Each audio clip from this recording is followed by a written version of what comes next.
চট্টগ্রাম, এই চট্টগ্রামটা সমস্ত দিক থেকে খুব ইম্পর্টেন্ট। চট্টগ্রাম যদি ভারতে চলে আসে তাহলে ল্যান্ড লক বলে একটা শব্দ আছে, অর্থাৎ নর্থ ইস্টের এই মুহূর্তে, উত্তর পূর্ব ভারতের এই মুহূর্তে কোনো সমুদ্র পথ নেই। অসম বা ত্রিপুরায় কোনো জিনিস ভারতের এক প্রান্ত থেকে আরেক প্রান্তে কোনো জিনিস জাহাজ করে আনতে গেলে অনেক টাকা দিতে হয়, এবং অনেক টাকা দিতে হয় তার একটাই কারণ, অনেকটা ঘুরে আসতে হয়। চট্টগ্রাম যদি ভারতের অংশ হয়ে যায় তাহলে এই যে ডিস্টেন্স, সেই ডিস্টেন্সটা একদম মিটে যাবে। এবং তার পাশাপাশি চট্টগ্রাম কিন্তু অত্যন্ত সেন্সিটিভ একটা জায়গা। চট্টগ্রাম। আসসালামু আলাইকুম সম্মানিত ভিউয়ার্স, সকলকে স্বাগত জানাচ্ছি। আজকে একটি গুরুত্বপূর্ণ বিষয় আলোচনা করতে চাই। আপনারা ইতিমধ্যে জেনেছেন ভারতীয় বিভিন্ন স্যাটেলাইট টিভি চ্যানেলে এবং বিভিন্ন জার্নালে ভারতীয়রা তারা চট্টগ্রাম চায়। কি চায়? আমাদের চট্টগ্রাম, পার্বত্য চট্টগ্রাম এবং চিটাগাং পোর্ট চায় তারা। কেন? কারণ তারা দেখাচ্ছে তাদের উত্তর পূর্ব ভারতীয় অঞ্চলে কোনো সমুদ্রবন্দর নেই, এবং এখানে এক রাজ্য থেকে অন্য রাজ্যে তাদের ট্রান্সপোর্ট খরচ অনেক বেড়ে যায়। তাদের যদি চিটাগাং হয়ে যায়, চিটাগাং পোর্ট যদি তাদের হয়ে যায়, তাহলে তাদের সামরিক যান চলাচলের ক্ষেত্রে, নিত্য পণ্যের চলাচলের ক্ষেত্রে তাদের জন্য অনেকটা সহজ হয়ে যায়। এই জন্য তাদের চট্টগ্রাম লাগবে, পার্বত্য চট্টগ্রাম লাগবে, এবং চিটাগাং পোর্ট তাদের চাই। কি নির্লজ্জ, কি উদ্ধত্ত! একটুবার চিন্তা করুন। চিটাগাং হচ্ছে আরেকটি সভরেন কান্ট্রি, স্বাধীন সার্বভৌমত্ব দেশের অংশ। তাদের প্রয়োজনে তারা কত নির্লজ্জের মতো, কত উদ্ধত্তের সাথে তারা বলতেছে আমাদেরকে চিটাগাং লাগবে, চিটাগাং পোর্ট লাগবে। এটা কে বলতেছে? ভারতীয় বিভিন্ন টিভি চ্যানেলে তাদের বিভিন্ন সামরিক জেনারেলরা, সাবেক জেনারেলরা বিভিন্ন সময় এটা তারা বলতেছে সুমিত গাঙ্গুলি। আপনাদের অনেকের জানা থাকার কথা কে এই সুমিত গাঙ্গুলি। তিনি হচ্ছেন ভারতীয় বংশোদ্ভূত, মার্কিন যুক্তরাষ্ট্রের একজন আন্তর্জাতিক সম্পর্ক বিভাগের প্রফেসর। তিনি তার নিবন্ধে বলতেছেন, যদি চিটাগাং পোর্ট এবং পার্বত্য চট্টগ্রাম ভারত দখল করে ফেলে, তাহলে তাদের জন্য সিকিউরিটির ক্ষেত্রে, পণ্য যাতায়াতের ক্ষেত্রে, এমনকি চায়নার এই হুমকি দামকি মোকাবেলার ক্ষেত্রে, তাদের সামরিক যানের যাতায়াতের ক্ষেত্রে তাদের জন্য অনেকটা সহজ হয়ে যায়। তারা অনেকটা মানে ভালো পজিশনে চলে আসে যদি চিটাগাং তারা নিয়ে নেয়।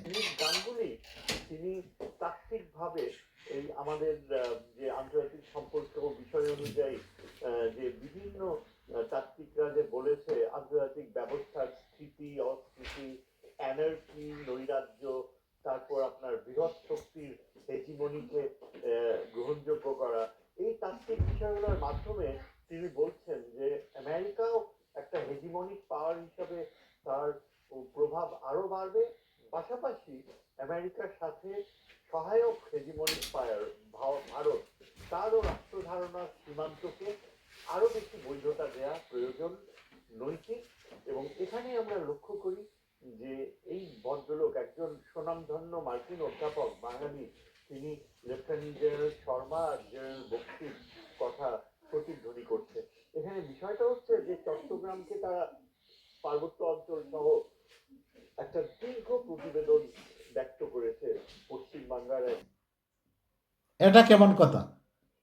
আরেকটি দেশের অংশ তারা নিয়ে নিবে, মানে তারা কি সহজ এবং সাবলীল ভাষায় তারা বলতেছে, তাদের বুদ্ধিজীবীরা আলোচনা করতেছে, তারা তাদের সামরিক বিশ্লেষক, যারা নিরাপত্তা বিশ্লেষক, সামরিক নেতৃবৃন্দ, তারা এসব বলতেছে। একটি জাতি কতটুকু অন্তঃসার শূন্য, বিবেক বুদ্ধিহীন এবং নির্লজ্জ হলে এভাবে বলতে পারে যে আমাদের চট্টগ্রাম তারা নিয়ে নেবে। তারা বিভিন্ন যুক্তি দেখাচ্ছে, তারা বিভিন্ন স্ট্র্যাটেজি পর্যালোচনা করছে যে তাদের যাতায়াতের ক্ষেত্রে কিভাবে তারা 1000 কিলোমিটার থেকে 100 কিলোমিটারে চলে আসে, তারা তাদের পণ্যের খরচ কীভাবে 80% থেকে 15 বা 15% চলে আসে, এই বিষয়টা তারা নিয়ে কি অবলীলায় ডিসকাশন করছে।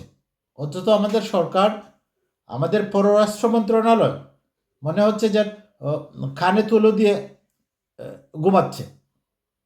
বিষয়টি কত জঘন্য, কত স্পর্শকাতর, কত উদ্ধত্ত তারা দেখাচ্ছে যে তারা চিটাগাং নিয়ে নিবে।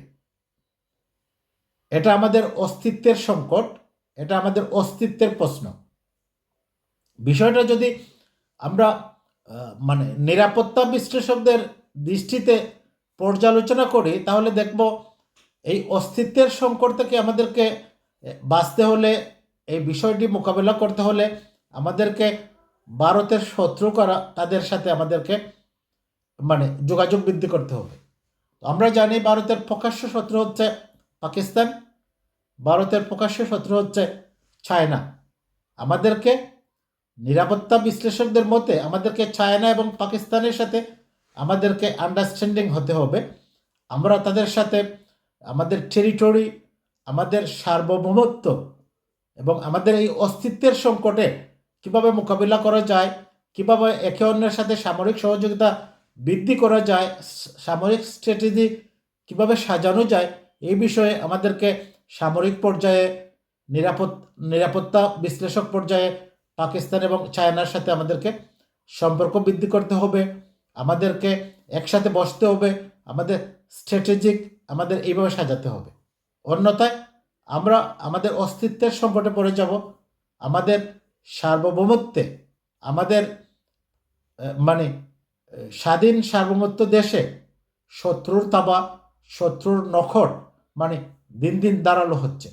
বিষয়টা খুবই সুস্পষ্ট এবং সিগনিফিক্যান্ট যে আমরা যদি পাকিস্তান আণবিক শক্তিধর দেশ, চায়না আণবিক শক্তিধর দেশ, তাদের সাথে যদি আমাদের বাণিজ্যিক, কূটনীতিক এবং সামরিক বিষয়ে আমাদের বোঝাপড়া হয়, আমাদের যোগাযোগ বৃদ্ধি পায় এবং এইভাবে যদি আমরা আমাদের স্ট্র্যাটেজি নির্ধারণ করি, তাহলে ভারতীয় এই নগ্ন হস্তক্ষেপ, তাদের এই উদ্ধত্তর একটি সমুচিত জবাব দেওয়া যাবে বলে বিশেষজ্ঞরা মত প্রকাশ করেছেন। তো সম্মানিত ভিউয়ার্স, সবাইকে সজাগ থাকতে হবে, বিষয়টি চিন্তা করতে হবে এবং এ বিষয়ে আমাদেরকে আরও সজাগ এবং সচেতন থাকার আহ্বান জানাচ্ছি। সবার জন্য শুভকামনা। আল্লাহ হাফিজ।